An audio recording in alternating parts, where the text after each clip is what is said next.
What's the number? Okay, we're Which live. one? We're live. We're on podcast 46. I win. 46. I believe. I stand that. We got a You short. stand that? Stand proud. We have what should be a short one here. I'm thinking like hour to hour 20 at most. I'm thinking 5 hours. In and out, really quick podcast. Real 1 quick hour, podcast. In out, real Yeah. quick. But we got some good stuff to talk about. We just don't have. We just don't want to do very long talks. So introduce ourselves. It's a very stressful time for everybody. Yeah. So the election results are going to pop up tonight as we're doing No, the podcast. no, the absolutely early not. results. Do not believe that. Well, I do not believe this. right. By the time anyone's listening to this, it's going to be tomorrow or the day after, so there's no need to say anything. If the election results pop up tonight, I will be terrified. Tonight is election night. Well, there will be some results, but they're not going to be accurate for the next week because of all the mail-in ballot bullshit that's been happening. Correct. Yeah. The straight voter suppression that's just casually happening this year. We No still big live deal. in the post. It's still post-apocalypse times. If anyone's listening to this, We all voted for Kanye. Yeah. That was my joke. Oh no. Should have said. Over myself up as Joe. Hi, I voted for Kanye 2020. Should fuck. have been faster then. What have you been doing this week or these past few weeks? My name's Joe. Hi. Sorry. Yeah. He's chewing. That's Yeah.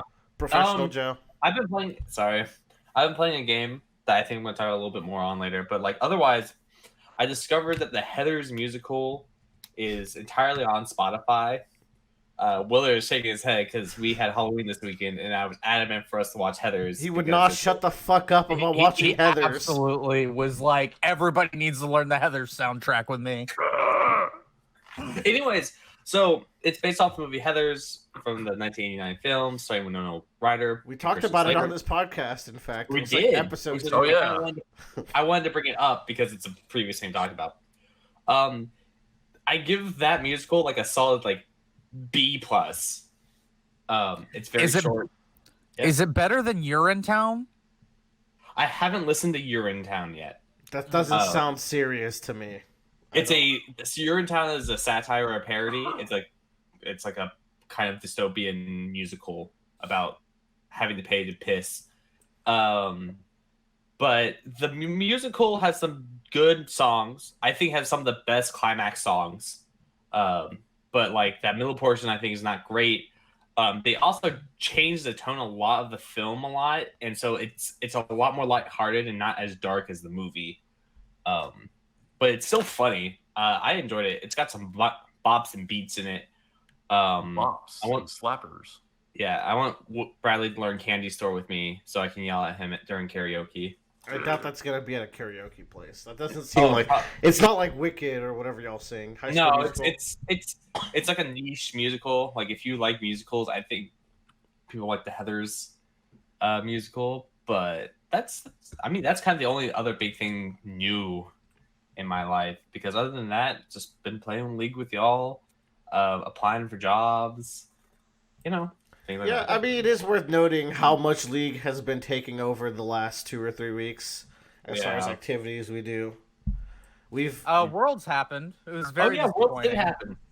is that not the team you wanted to win, Tyler? I don't. So I expected Damwon to win out of groups. And it was really funny because at one point, I actually thought they had lost to G2, but in actuality, I had watched the wrong matchup that G2 played. So G2 won in the quarterfinals. They didn't win in the semifinals, but I rewatched I had missed their quarterfinals match. And then I watched it and I was like, oh my God, G2 is in the finals. Europe, this is Europe's hasn't been in there for a while. And then it took me an additional 4 days to realize that I was wrong. And big suck. I was very disappointed. Was it just China and Korea? Yeah, as is tradition. As is tradition. That's Hi, my Worlds. name's Tyler. They like to think that I spearheaded League, and I didn't. It was absolutely Willer and Joe. Yo. Yeah, but I you was- kept it go. You're the one who held down the fort. I was clean at the time. I was a clean boy. I'd been like sober for 2 years. We're all so And they're dirty like- now. They're like, "Oh, let's play some League." So and like I will say $400 later, and every champion owned. I So, still play League. Quick league session. 40 minutes in and out, and then Yeah. 2 years passed. Yeah. So one thing we have a pretty decent Discord of our personal friends, and we have like I think 13 or 15 people that play League now. Yeah. So we have regular 5v5 games, and like I'm kind of proud that we were all able to stay friends after each League game. Hell yeah. I get infuriated some games. That's So, part. I think here- that's part of the reason why I've been playing so much lately. It is like the fact that we can very casually set up 5v5s almost every night if we wanted to. Yeah. That's Yeah, really I- cool. Like it's fun to play against someone you know. To me. Yeah. It's cool because I will say I've played League with several different groups of people all throughout the years. And we have a very unique League of Legends experience where we adamantly try to help each other get better. Yeah. And like Yeah, frustrations come from that. Yeah. Like when we first started playing, we have this meme now that's like when you stand underneath the God. tower, like that was just I think that was like maybe the second or third week of us playing. I'm And- glad we're getting that on the podcast. It was the because- second day. Like League has so much to learn to it. Like I've Yeah. played for 9-10 years now, and you still learn things, or like they update champions and like they remove certain mechanics, they add mechanics, just always changing game. And Yeah. Joe is like, Bradley, when you stand underneath the tower, and Bradley just he really appreciated Joe's help in such a Oh. way that Oh, Bradley the meme loves stuck. advice. Yeah, I was big just fan. like, I mean, yeah, I could see it happening. And from this day, we'd never let Joe live that down. Nope. I will. but That will be What- on my tombstone. I will be dead. I will have written down what I want on my tombstone. It'll be something beautiful. Tyler and Will will break into the fucking will office. Go fuck that shit. It's actually this. No. Enforce the We're goddamn. gonna put I go daughter every time. Rip Joe. Yeah. it's cool though the way we play League, because y'all are saying like we get mad sometimes. It's like the only times we actually get mad at each other is when we're doing our like custom 5v5 friendly competition. Like Yeah. we well, don't get mad that's- when we play against randoms. We get that- mad at the randoms. We get mad at the game. Well, we get mad at ourselves. we do get mad. At yeah. it. But Which we have a very good league dynamic where we all blame ourselves before anybody else. the cool thing about our group is that I would say almost everyone is pretty competitive as far as like we don't want to lose to the others when we do our custom games. So Yeah. like we keep like no one's sandbagging or like holding back. We're just like We're ruthless. like that. like- It's like some people won't play their main because Yeah. we do have like 2 or 3 players that play a lot of League. Tyler included in that. Tyler plays like 50 champions, so he can. I cycle got through them. frustrated yesterday. Yeah. Yesterday, confess. I yeah. beat Tyler mid, and I Partially forced him. I forced him to play Zed, and I was like, "Wow, cool, dude! God the damn. champion you I- said you hate." I haven't played Zed in I think like 3.5 or 4 years. I guess you don't. Like need I had to. absolutely refused to play him anymore, and I'm frustrated because I can't learn Katarina because I've never played as her until now. Like I always play like control mages and stuff, and Katarina, high skill cap. You know, Yeah. I know a lot of people get her, but not me. She's completely a struggle for me. So yeah, I was a little upset by that. What I really like though is that like even after our custom games, like everyone plays competitively, but we kind of still walk away like, oh, whatever. We'll play again tomorrow, and I just completely forget the previous night what happened. And I don't hold it against anybody when like shit hits the fan or I just get dunked on. We by also others. sure and balance teams, which is Yeah. an important part of it. And I think that's the biggest struggle we have right now because we have 1 or 2 people that just are very new to the game, and League has a very high skill floor. Nah, So one of those people have breached into normal. You can ban their champions now. the person that posted today, Yeah, that person is absurd. I am shocked at their skill growth in this game. quick growths. Yeah, but there's still like one or two people that like if they're on the other team, it could be a handicap or for the other team, but they still do well and compete competitively, and everyone does their best to help each other out. Like a year ago, we had someone else join, and they were really struggling, and now they're probably one of the primary people that we play with, and does a fucking great job. I feel like every time we play Is them. it Bradley? Because Bradley came from Bradley's like one of nothing them. and is like I top would- 4 now. I was saying one of them that only plays one position, Oh yeah. but she plays that position well. A fun part of the whole league experience. We just had a complete league talk in our free talk. That's fun. But Yeah. I'm down for it because I mean, come on, it's been what we've been doing so much lately. A fun part of it is this is the game where I get to be in the middle of the ladder as opposed to just crushing everyone in fighting games as I do, at least in our friend group. So it's fun because then you get to be a little more competitive. Where like people know they can beat you, so that way like they're not gonna give up. Because even Joe, God bless his heart and his patience, he can only blaze blue me for so long. It's before true. it gets out of hand. But I do compete. We go at least like 30 matches. It's fun. Yeah, Joe's got that stamina. I'm always down to like keep fighting. I got Shonen Boy training stamina when it comes to dumb shit like that. Plus, that game's good. That's a good game. Yeah, that game's great. My favorite thing, I want to play Willer and Naruto Ninja Storm. Is that it? Ultimate Ninja Storm? Yeah, 4. Yeah, so Willer had never done the single player. Like, I think you always build like a team of 3. And I was like, Willer, you need to try the singles. Like, I'm telling you, man, it's a lot of fun. It did turn out to be more fun. It is really fun. They go quick. There's not as much crazy shit, and it feels a little bit more a little bit more tactical, I think. Yeah, but the other one has like switching and team combos if you play with like the 3 characters. Both are fun. Both are cool. Where's my base fighting game? That's kind of one of my eyes of heaven to be. Tyler, do you have some assorted things you want to bring up that you've been doing lately? Did we just do that? Well, we did you, then we did everyone, Oh, okay. and then we did Tyler. What about Bradley? He's been quiet for a while. Dude, so What's the update on Genshin? a friend and I have actually started playing the new Amnesia game. Oh, hey. Oh. Because on a whim, a month or two ago, we just decided, hey, what if we played the 2 Amnesia games that are out, The Dark Descent and Machine for Pigs? And we ended up really liking them. And a big help to like convincing me to play these games is one of my favorite games of all time is called Soma. And it's made by the same people as the Amnesia people. Now, See, I didn't know the Soma people are the Amnesia people. That's pretty cool. yeah, and both of the Amnesia games came out before Soma, and it's really insane how much of a gap in quality there is between each of their games. Because Dark Descent was like their first big game. It's okay. Machine for Pigs was like their next big game, and holy shit, it was wild. And then Soma came after that, and it's one of my favorite games of all time.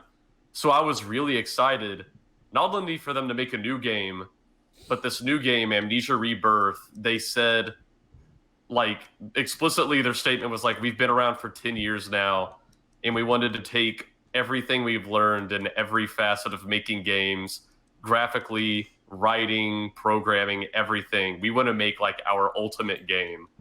And very soon into Amnesia Rebirth, I was like, yeah, this is their ultimate game. It's really fucking good. Rebirth is the third, right, of that series. It's the third. I hear longtime fans don't seem to like it, but I've only seen very few reviews, so that's probably not indicative of anything.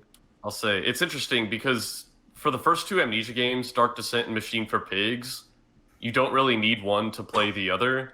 But I would highly recommend playing both of those for Rebirth. I don't know if it's required, but you'll probably get a lot more out of it. But holy shit, like, some of the stuff going on in there is insane. They seem pretty well regarded. Like, those are the games that created, like, PewDiePie and Markiplier, I feel like. Yeah. Like, all those, they're pretty popular as a result as horror games. I will say, I really like the way they handle horror in the Amnesia games because there's very little actual danger in the games. Like, I think in the first Amnesia game, or maybe the second, I think there's only like 3 parts in the entire game where you can actually get killed by a monster. Like, they do a really good job of like catering how terrified you are. I don't know. It's like they know what you're gonna do at any given moment. So I don't know. They know they can trick you into thinking you're gonna die. So it'll make you go here and do this. So then they can do this scare. And I don't know if I made a lot of sense saying that, but I think they do a really good job. I think I get you. Horror. Yeah, I think I get you. It's kind of funny because it plays into what the game I want to talk about. Hey. Which is, I think, if we're all good with free talk, I would want to transition to it. I'm good. We can. I haven't done free talk, but I'll do whatever. Do you have, what do you have, Willer? I was gonna ask Bradley if there's any Genshin news he wants to talk about, like anything. Dude, cool going on. so they've fortunately been doing some more events lately to give free shit. But what I'm really excited about is pretty soon we're going to be getting a new patch, which means new mechanics, new characters. They're adding some quality of life shit to just make it so you don't have to navigate through menus and shit as much, Nice. which is always cool. But man, so like the story quests that were in the game at launch, once you get kind of to the end of those story quests, you start meeting new characters through the story where you look at your character designs and you're like, they're obviously going to make these playable characters at some point. And I believe the next patch is going to have some of those characters. I'm very excited. There's a demon hunter called Zhao, and he's fucking cool, and I'm going to play him. And you're almost adventure rank 40 now, right? I'm almost at adventure rank 40. Hot damn. Some things that are really cool. Let's talk about next week, I guess. I'd like to talk about that for a second. Yeah. So next week, big week. New consoles dropping. Oh, holy shit! What? Fuck, really? We are old. Yeah, we are old. We're not counting the days for new console generation. I feel like a lot of people are gonna get snuck up on because the world's on fire, so it's easy to forget. How about that yours? there's stuff coming out. I don't think any of us managed to get pre-orders, did we? With the PS5, it's not like it has like a Breath of the Wild coming out. It has the Ratchet game, but I'll get it like a week or two after. I'm sure I'll be able to score one pretty soon. I'm not entirely concerned about it. The only game that I would want to play off the bat is the Miles Morales' game, the Spider-Man game. But I'm okay with holding it. The thing is, like, I have so many other games to play, and I make no money, so I have no reason to kind of be worried about getting it. Call me when the PS5 has 10-pin slammer. Never. So Stay for tuned me, for Kingdom Hearts 4, though.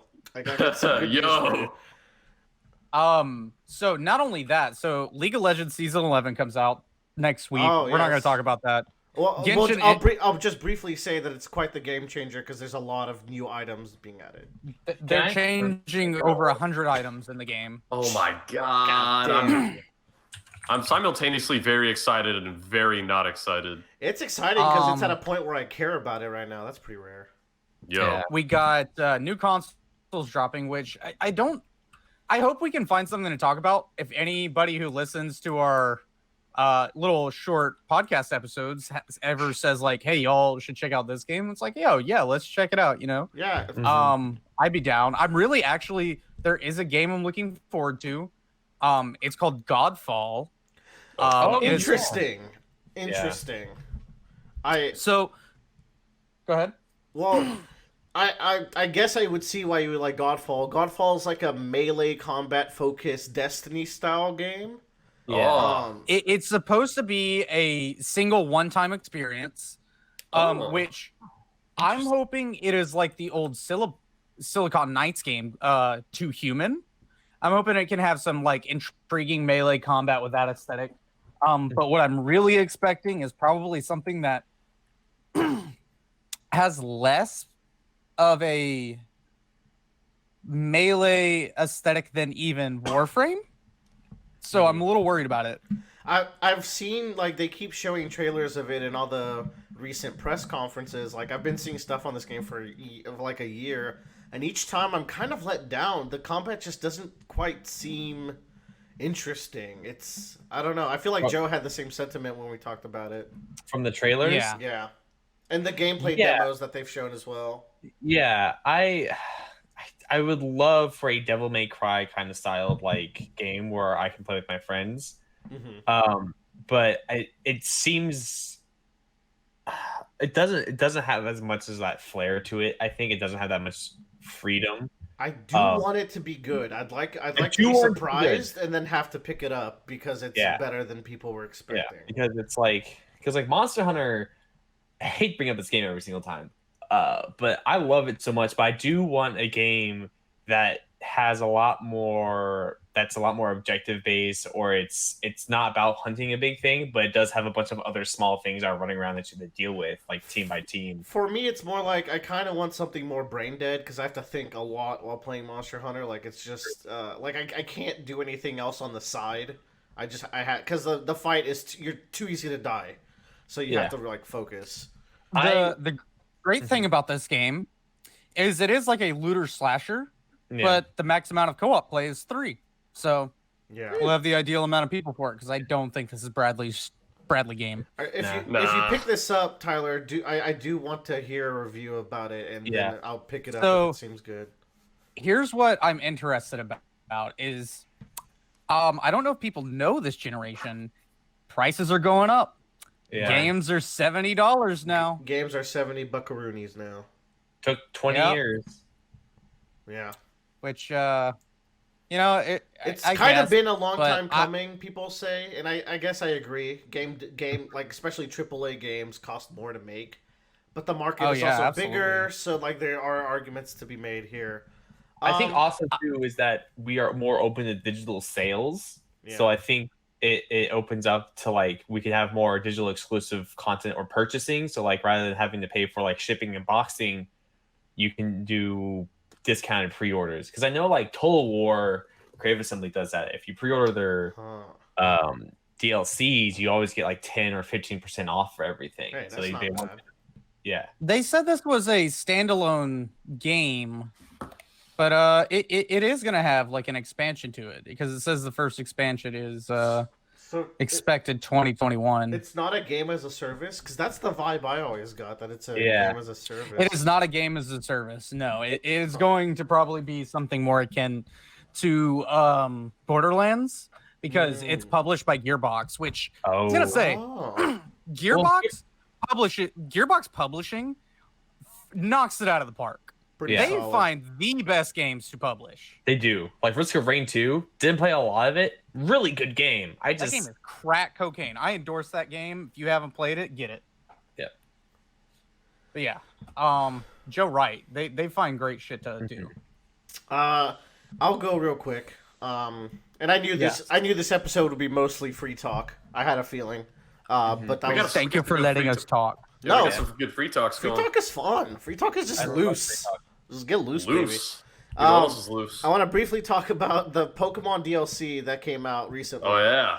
So Isle of Armor came out a little while ago, and I enjoyed it. But a big problem with Isle of Armor is like if you're not already into the current Pokemon post game, there's not much in Isle of Armor for you because it's very brief. It's not adding very interesting single player content. It's not adding any co-op, so it's just adding like cool things for you to do if you're still doing the shiny catching, competitive battling loop that the game is. It also added a few more Pokemon, which was big for VGC. But like if you're not part of that, then it's kind of whatever. Yeah, it's like, good for singles and doubles. Like they added a fun new but if you're not playing online, there's not much in Isle of Armor for you. Despite the area being cooler than the wild area in the previous one.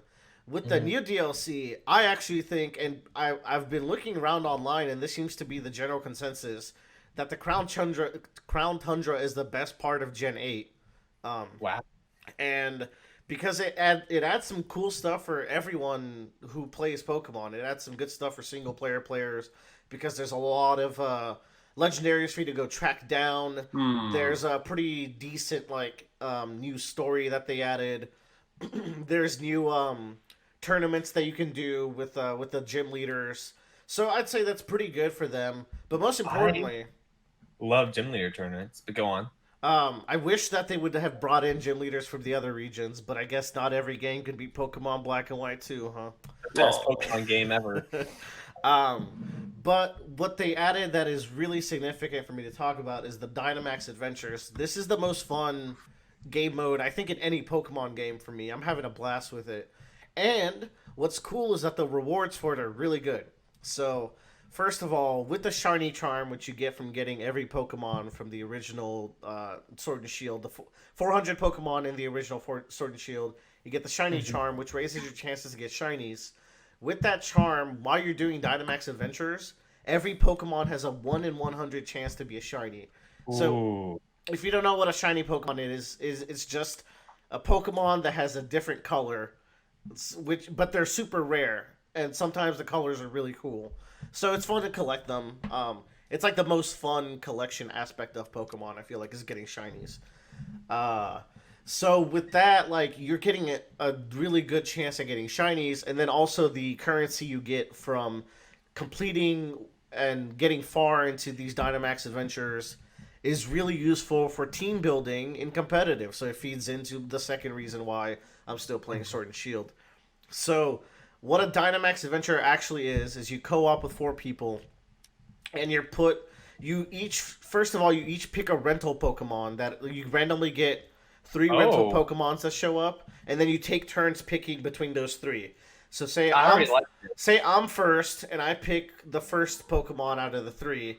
That one gets replaced by something else, and then Joe would go, and then Tyler would go, and then Bradley would go. Yeah. So automatically, this takes away the problem with Dynamax battles in the normal game, where like after the post game, everyone's just doing them with level 100 Pokemons, and it's just like a 2 to 3 turn mindless activity that's good for grinding. Because they're rentals, the Pokemon are catered with like somewhat shitty movesets, and like, but that's part of the fun, where it's like this moveset is not optimal, but it has these 2 moves that could come in handy, and you're actually doing teamwork to complete these raids. Another aspect of it is you're placed in this grid where like there's 4 Pokemon, and then another batch of like 4 to 5, and then 3, and then the final battle, which is always like giant, like super hard legendary, right? So as you're choosing which path you're taking through this. You have to do 1 fight from each tier, and you get to see what type the Pokemon is beforehand, and you get to see the type of the final battle.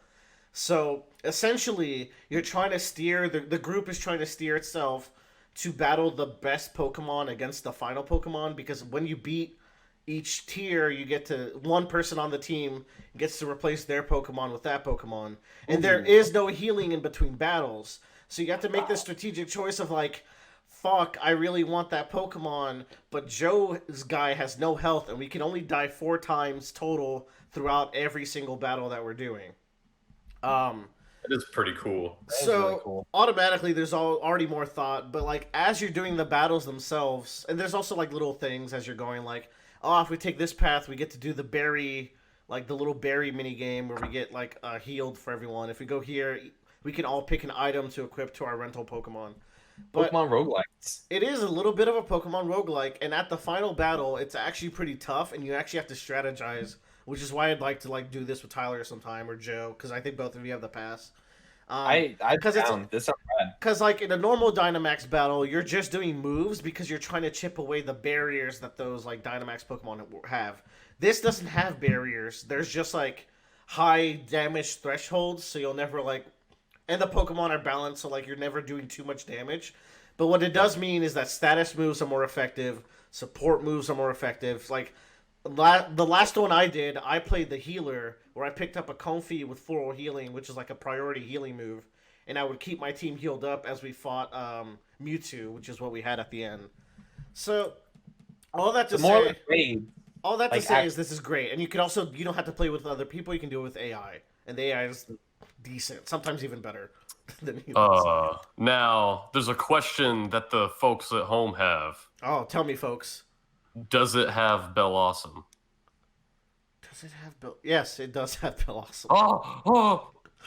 I mean, Bellossom's been in the game, so every Pokemon that's in the game can be in like a rental Pokemon. This sounds really cool. I would not think they would do something like that. But that sounds.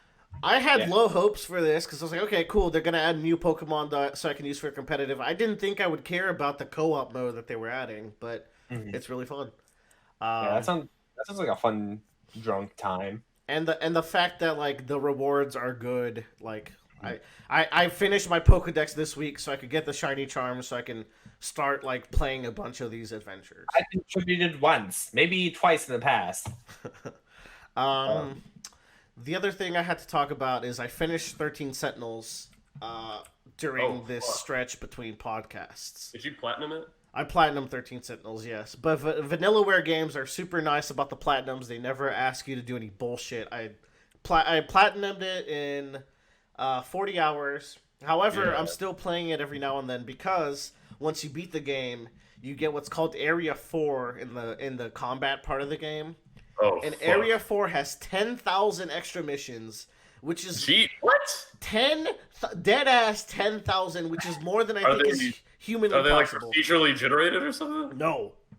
They're just made. I don't fucking know how they God. did this. It's insane.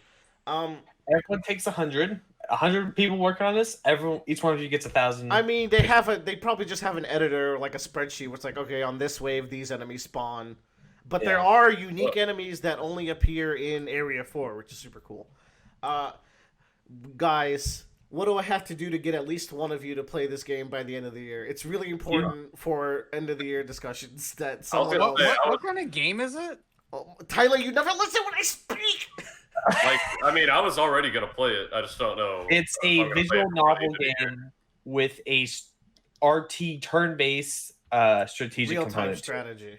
So it's got Yeah. real-time strategy, combat, and then the best it story fun? of any video game ever. Just dropping that one right there. The story of this game is so fucking good. I was on the floor shaking at certain plot twists because it suddenly everything clicked, and I'm just like, oh my god, how could this be? This But game, you also huh? No, You also- no. The plot twists are just that crazy. And like, man, like this game is pretty well paced too because around the 50% mark, you get the answers to what the actual premise of the game is, and suddenly like everything makes sense. And then for the next 25% of the story, you're getting these character revelations and character beats that are really interesting. And then the final 25% is the third layer like mind fuck of like where the story actually goes. And like every 20 or 30 minutes, you have a new mystery that's like, if you've been paying attention, you're just in awe at how it's balancing everything. Like this game is the science fiction. Like it's the culmination of what science fiction storytelling is, and it comes to like what's impressive is how well it comes together and just how batshit crazy it is. But also, the story aside, this game has no right being as good as it is because the combat is so addictive. After like the first 9 waves or so, you just get sucked into this combat system because it is so unique and fun, and there's so much to upgrade. And because the game scales to 10,000 extra battles, you can upgrade your guys like almost infinitely as well. Man, Look forward to 14 Sentinels. I don't know how they could make a sequel to this game. They could never ever pull another twist in this universe. The universe is out of twists. There's no twist juice left. that rope has been completely untied. No more twist juice. I need someone to play this because it's very rare. I mean, it happens about once a year where a game comes out and it becomes one of my new favorite games. Like in 2017, Persona 5 comes out. That's a new favorite game. In 2018, Monster Hunter World comes out. And Death Stranding also comes out. Or no, that's 2019. 2019 also has Devil May Cry. This year, Persona 5 replaces Persona 5. And now Monster Hunter replaces Monster Hunter. Hunter replaces Monster Hunter. And now we have 13 Sentinels to the game because it is... And then Puyo Puyo Tetris 2, baby. Yeah, well, that's a top 50, sure.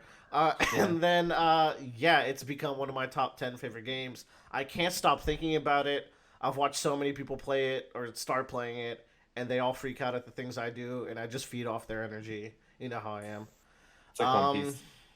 Yeah, like Joe, Bradley, I anyone? want to play it. Number one, I have to get through VLR, which I'm kind of struggling right now because I realized, this game is much longer than 999. Yeah, VLR is about 35 hours, and Yeah. 999 is only about like 20-25, so it's quite a bit longer. I like VLR's length rather than, 999's length rather than VLR's, but I'll keep going through it. But and this seems like more, and I would love to play it, but it's literally like my time is so scarce in this world. Yeah, Yeah, for real. because like while I was playing Zero Escape with Willer, there's also games I'm playing with family and friends and other groups of friends. Yeah. Plus League. Yeah, something's gotta get cut out, and it's gonna have to be League for me. Because I might have to go on this one solo, but I do have to play Oh fuck. the Somnium File soon because like a LP channel that introduced me to all these story games has started playing that, and I'm getting spoiled by the thumbnails now, and I'm like, okay, I gotta start this already. When you start it, tell me and I'll come over. It'll be sometime this week or like this weekend. All right. I hope it's also like 30-ish hours, and maybe we can get it in by the end of the year. Maybe. Tyler, why don't you tell me about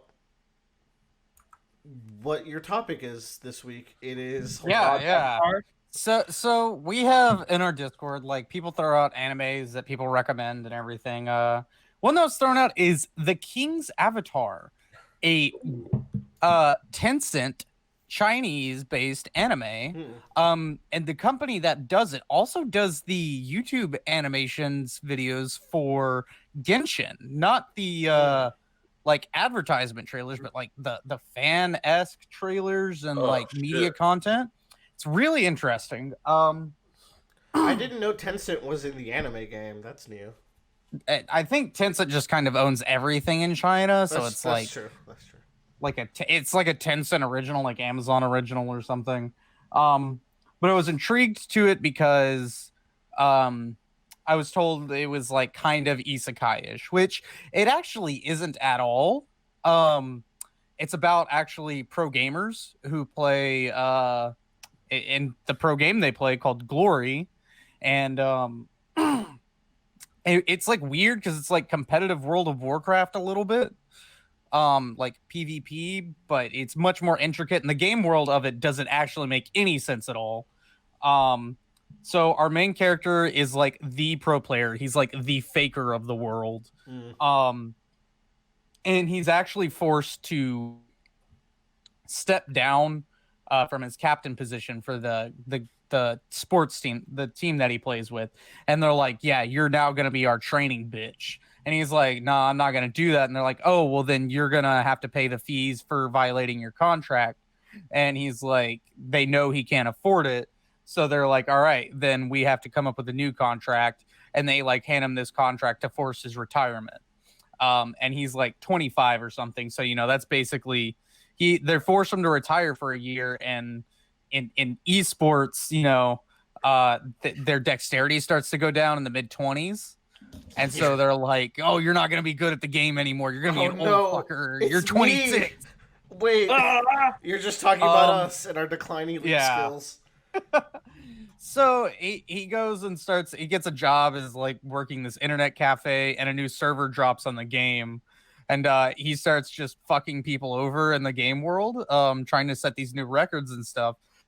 And I will say that the way the game world itself doesn't make any sense. They don't even like an attempt to make a cohesive game part of it. And it like the action switches between like them in real life and then like them as their game avatars and everything. Okay, so it's not an isekai.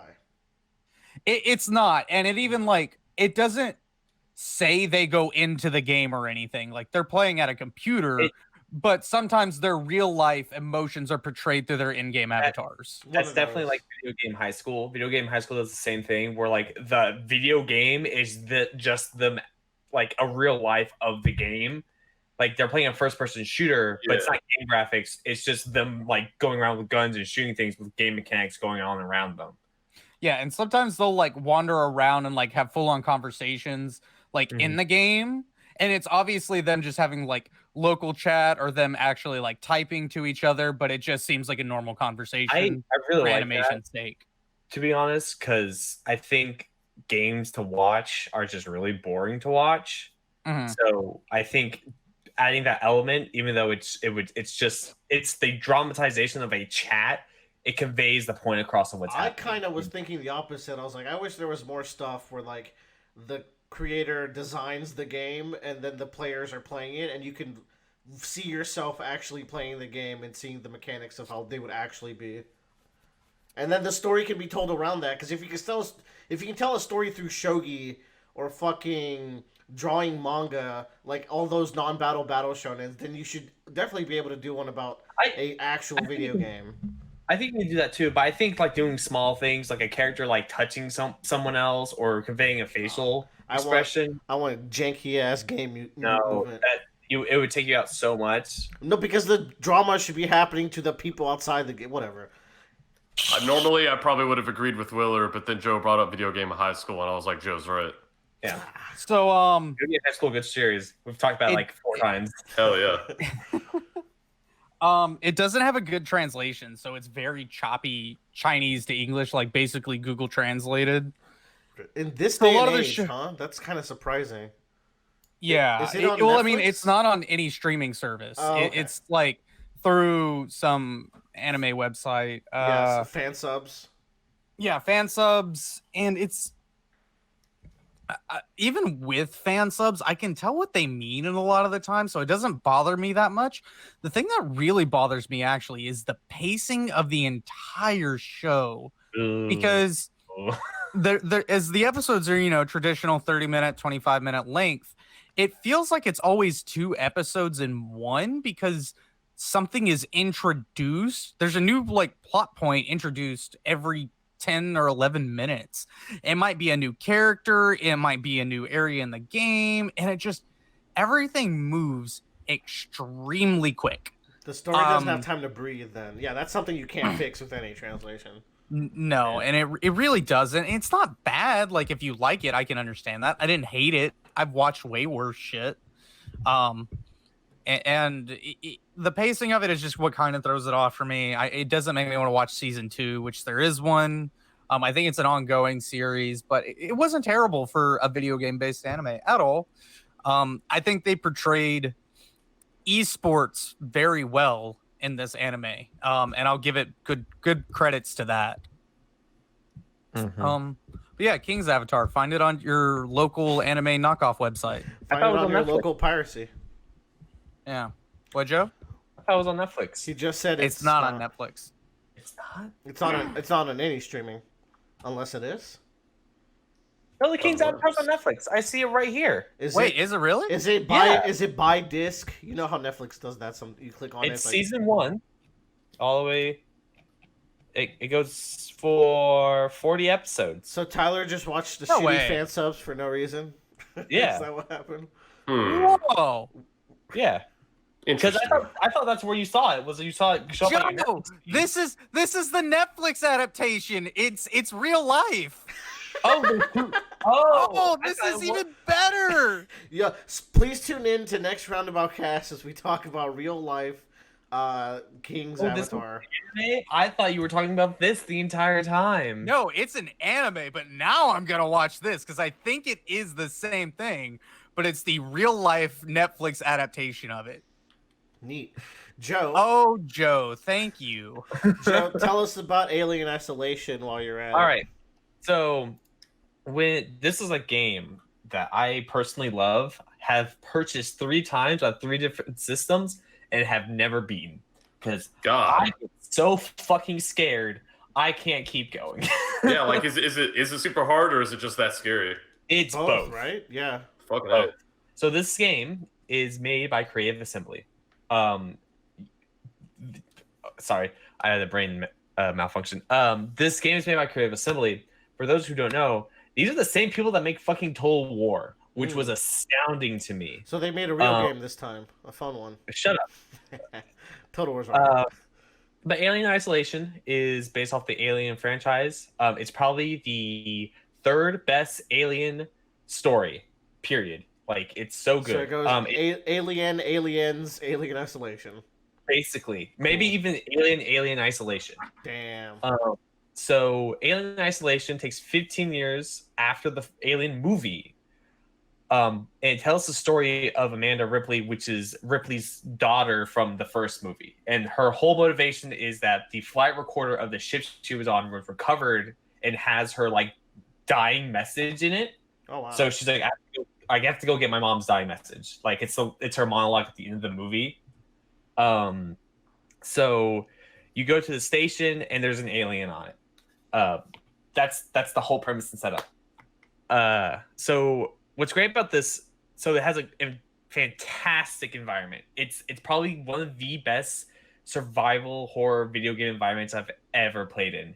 Like this game, the biggest thing about this game is its sound, because like there's constant like it uses like 1980s technology like in the movie, so like the screens are kind of staticky and stuff, where they use like cassette players to like play everything. So you have these like whirs and like buzzes and these steamy hisses that you hear all the time as you're creeping through this abandoned station, and it's just it's so creepy because it feels like you're inside this living thing, but it's incredibly empty. Like there's still stuff moving around, there's still gizmos, this whirring and beeping, and at the same time you have to use your personal hearing because it's the only way for you to know if the alien is nearby. Yeah, so the deal with this game, right, is that the alien is always stalking you and it has really good AI, as from what I understand. Yeah, so the way this game works is this game doesn't have one AI, it has two. And neither of the AIs are aware of each other. Tell me more. So what ends up happening is there's an AI that controls the whole environment. Like it sets the patterns for the NPC characters, where like things drop, the randomization of the things you can find in chests, all of this kind of stuff, and being like, all right, here's your pattern, here's your detection system, and like, you know, the basic kind of AI stuff you would do in a game. Hold that. Yeah. Randomization of stuff that's in chests. Like is for this a survival roguelike? horror, like if you open a box like for components for like stuff to make. Okay. Like if you find a dead body, it will have like a small randomized pool of like components you can make. That's what I mean. In addition, some objectives have like distinct spots where they could potentially be in, but it chooses a different one every time you play the game. So it has that. Then there's the alien AI. The alien AI is basically thinks it's playing a competitive game against you. Its whole goal is to find and kill you. If it does, it wins the game. So what ends up happening is that the longer you stay alive, the more time it has to figure out your tricks. So if you like, you know, if you're hiding in the locker and you have the alien go by and you open the locker and you leave, it's going to realize that you were probably in that locker and start checking all the lockers from now on whenever it walks by it. Like for the first like solid hour, I could hide in the lockers, be fine. Then afterwards, it would straight up just like it would start peering into the locker, and now it's gone to a point now where it's just ripping it off the fucking hinges. Like it doesn't care; it's just going to destroy it as it goes through the building. And it's horrifying. And it's like it uses sound to detect where you are as well. And it doesn't know that you are the thing it's trying to kill. All it knows is that it needs to kill the player, but I don't think it gives you like a player tag for the alien. So it will attack like other things like you'll have like robots roaming around or other like humans, and it will attack those thinking that that's you are the player. So it gives you like even priority for everyone. This came out when again? Like 2015? 2014. Yeah, it was one of the first games come out for this generation of consoles. Is this the game where they fucked up one file, like one line in one of the INI files, and the compiler didn't pick it up, and the entire AI was broke? That's Colonial Marines, right? That's Colonial Marines. I just think that's such a funny story. That is a funny story. No, this AI actually works and it's horrifying. Good. Yeah. I mean, now so does the Colonial Marines one after they fixed that one thing. Yeah. But it's so good. Like, and the thing is like it has a little of the cheesiness of like those 80 movies, but what I love about this is like the motivation for your character is so basic, but at the same time, you're like, you have to do it, right? Like if all you know about is that your mom died and you want to figure out where she is, you need to go do it. And that's pretty much the tell. It's like, we have your mom's flight recorder. We know where it is. The station has it. Let's go. 20 minutes, easy adventure. Go and get out. That's it. Of course. Neat. So the other thing about this game, very quickly, is you cannot kill the alien as well. Like it's impossible to do. So it's pretty much playing against God. There are ways to deter it, but there's no way to like put it down for good and like kind of wander around and do what you want to do. Yeah, if it's anything as stressful as Mr. X, and it seems even more stressful than Mr. X in Resident Evil 2, then boy, I can see why that's a tough game to finish. Yeah, the thing about Mr. X though is that there's very defined areas where he cannot go. Yeah, the stars. That's room. not in this game. Oh shit. Like, if it's an open door, he'll walk through it. In fact, there was a point where I finished like a section. I was like, okay, I'm good. I'll run over and do this thing real quick. I literally ran across the room. He jumped down from a chute and killed me instantly because he heard me. I was like, fuck. So Joe, you played that for your October Halloween game of this year. You didn't play BioShock this year. That's like I didn't. I usually play one scary game, and it's usually BioShock. But I didn't want to play BioShock this year, and I was really hungering for playing Alien, and so that's what I played. I got it for $8 on the PlayStation Store, and it came with all the DLC. That's another thing about this game too. That's great. It not only has a story, but it has challenge maps for you to do. That's fun. So you have, and some of them are based off of locations within that station that are slightly modified, and then there's also a set of challenge maps that are based off of the Alien movies. So like you have one that's on the ship from the original movie, and that's you navigating through that and trying to sneak around that, which I think is really cool. Can you pilot the loading mech thing and go, get away from her, you bitch? No, unfortunately not. That's a decent game then. Yeah. Bradley and Tyler, do y'all want to talk about Borat? Is that even worth talking about? Nah, it's Borat. It's cool. Borat But is a Borat 2 is a women's empowerment film. From the joke that I heard repeated multiple times this weekend, I don't believe that. Absolutely is. I mean, both of the Borat films are colossally entertaining to me. I just don't think there's a lot to talk about with them because, I mean, they're not really story based. It's him pretending to be an idiot, so he makes other idiots look like idiots. It's really funny. I hear Kazakhstan now endorses Borat. They were super against the first movie, but now they're like, yeah, Borat 2's coming out, baby. Yeah. Tourism. Fun fact, Borat 2, I'm confident was made this year. It was made in less than a year. It was made in less than, I think it was made all this year. Crazy. I don't think Sarah Cohen, I always forget his full name, cares Sacha about Baron the quality Cohen. very much. Sarah Bosch Cohen, something like that. No. Sarah Bosch Bowen. Then we'll gloss over that and we'll end the podcast then with... Oh.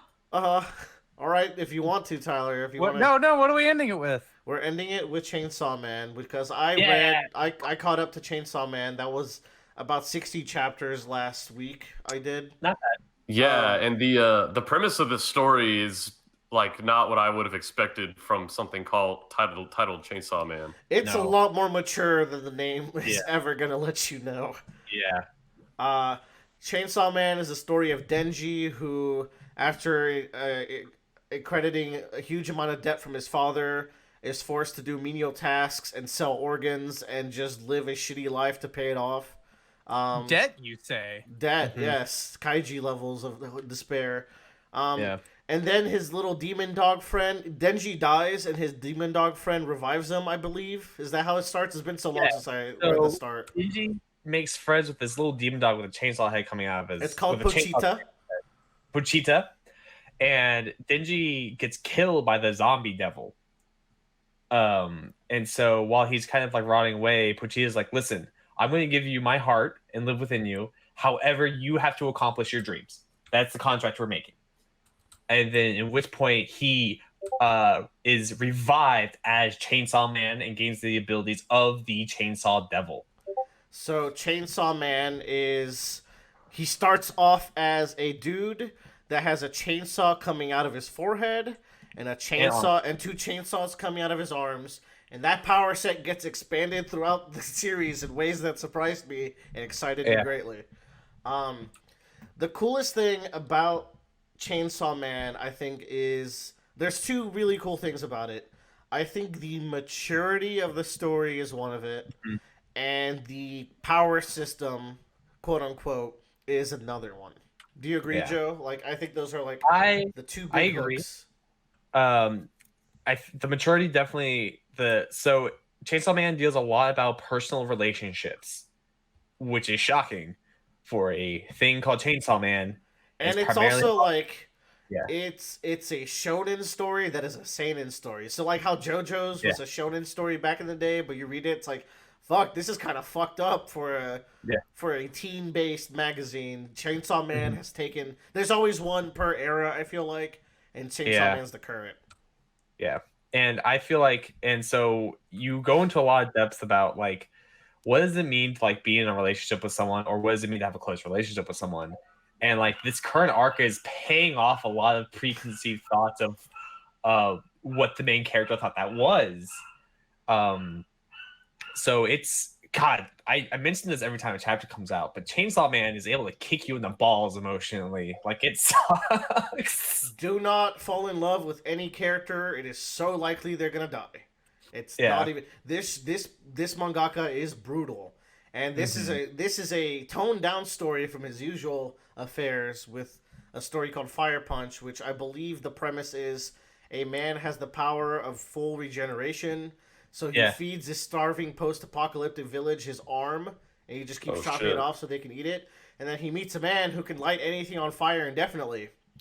And guess how that interaction turns out? No, I don't like that. And that's Fire Punch. No. I feel like Chainsaw Man being in Jump is holding back this author's edgier sensibilities and creating a much better story for it. It's the perfect amount of fucked up. It's so good. That bomb arc. The bomb arc was incredible. Yeah. Oh, you talk about. But what was more incredible was the 3 Assassins arc. That shit was completely mind breaking. Some of the weirdest imagery. It's basically, this is the web serial Pact and Pale meets Berserk. I feel like that is the cross section. Which, hey, that seems like it should really appeal to Bradley. And I think Willer's description sounds apt based on everything I've heard. So especially not even like the gory parts of Berserk. Joe was talking about the emotional maturity. It's like a part of it is like Denji starts off really immature, trying to live out his dreams. He's like, I want to touch a boob, and then he touches a boob, and he's like, well, that was all right. But then is there more? The boob, like he figures out what it really means to touch a boob, and he's like, oh, that's nice, but is there more? And then it goes from there, and Denji's a pretty likable protagonist. But an idiot. But he is likable. He is an idiot, but you can kind of see where he's coming from. He had a very weird past and rough past. Yeah. There are certain characters in this that I never trusted them for a second. God damn it. Absolutely. Happy birthday, Denji. This is soul crushing. About it, like we said, was the power system. The way the power system works in Chainsaw Man is that there are devils everywhere. There's 2, right? There's 2 powers. There's fiends and contracts. There's 3 technically now. There are fiends, there are devils, and there are contracts. Okay, go over them, Joe. Let's do it. Okay, so a devil is a devil, which is really simple to say, but each devil is mapped to a primal like concept. Fear. Yeah. And they're usually fear-based, Yeah, it's the originator of the other 2, which is important to explain what they are first. So, like, depending on how fearful society of devil society and human society is of something, the more powerful that demon is or devil is. So, for example, the most powerful devil right now is the gun devil, because it it's the most powerful weapon you could say on Earth because it encapsulates every kind of like projectile-based weaponry, like machine guns, pistols, all of it.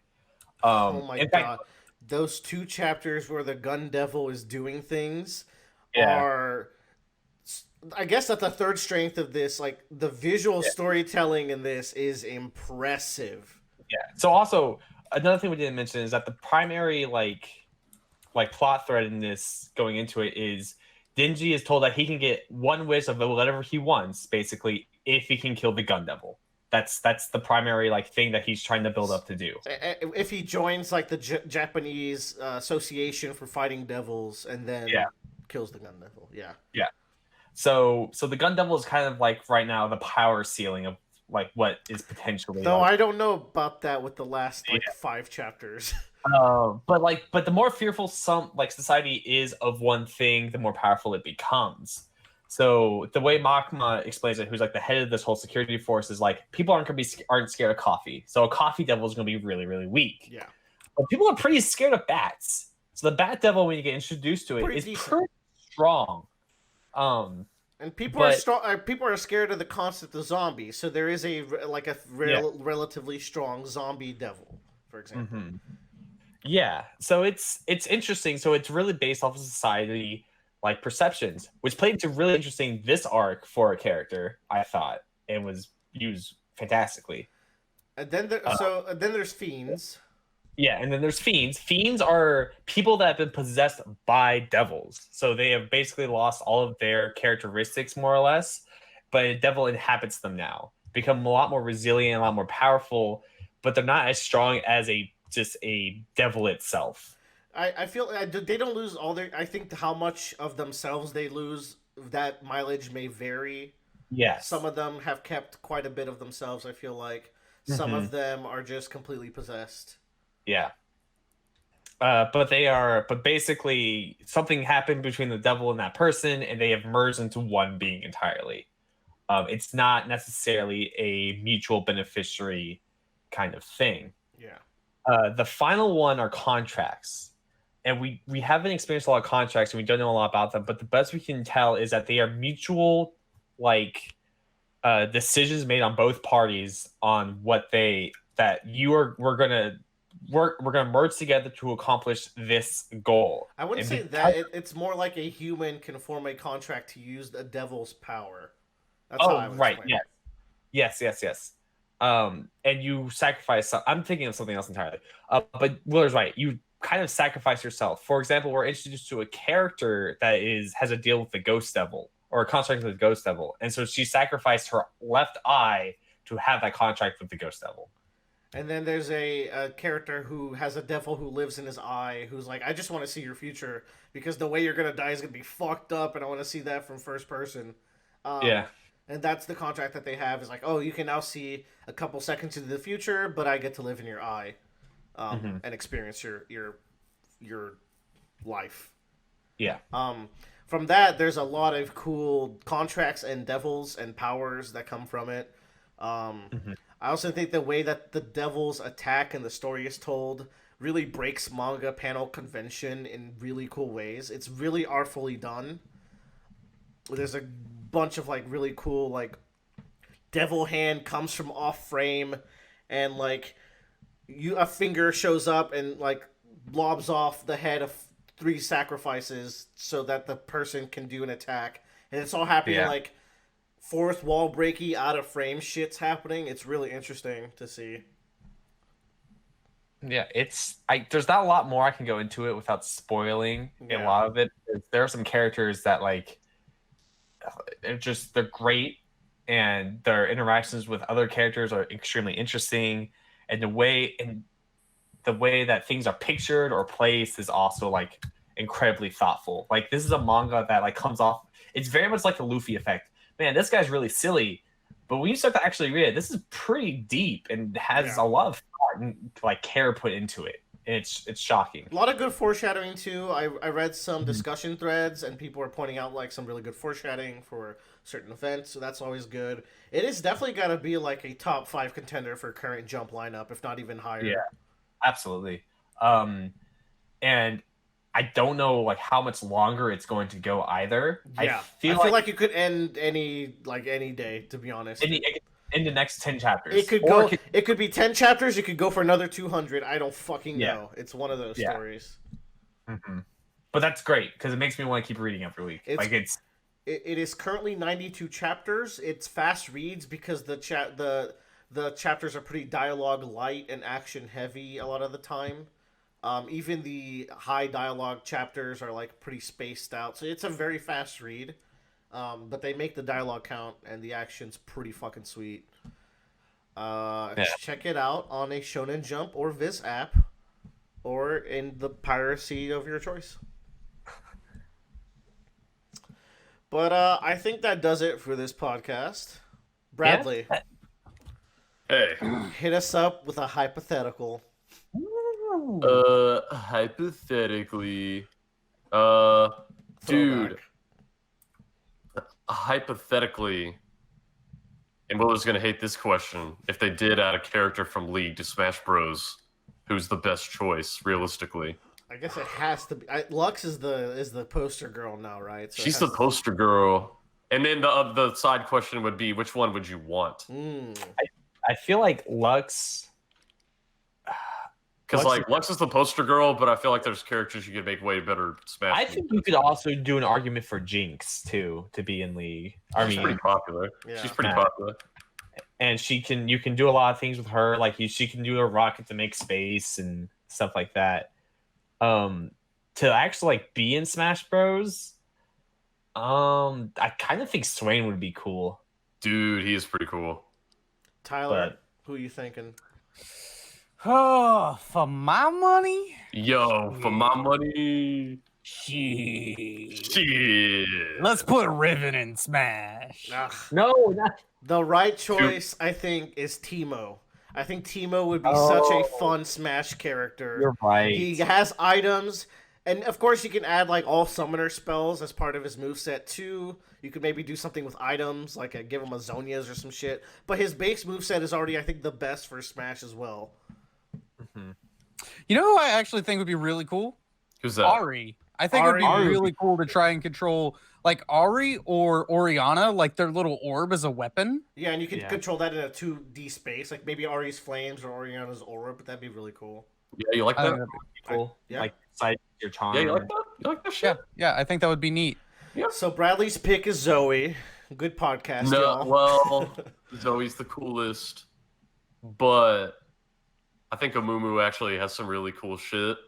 Because, like, I don't know, he has, like, a very unconventional form of counter where, like, his main damage dealing, like, I don't know, it has a really high cooldown, but it gets shorter every time he gets attacked, so, like, a lot of characters that Smash have counters, but that'd be, like, a different kind of counter where he has, like, a huge...